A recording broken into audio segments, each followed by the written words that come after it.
বোঝা যায় এবারে কাজটা কীরকম মানে এলোপাতারি হচ্ছে।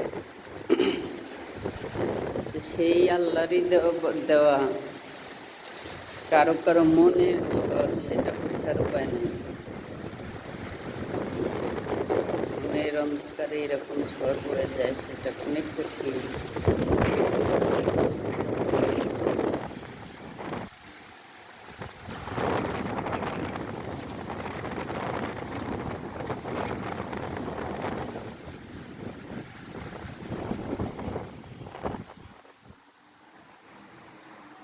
এরকম ঝড় অনেক সময় মনের ভিতরে বয়ে যায়, যেটা বোঝানোর উপায় নাই, নিজে নিজে বইতে হয়। এটা অন্য কাউকে বোঝানো যায় না।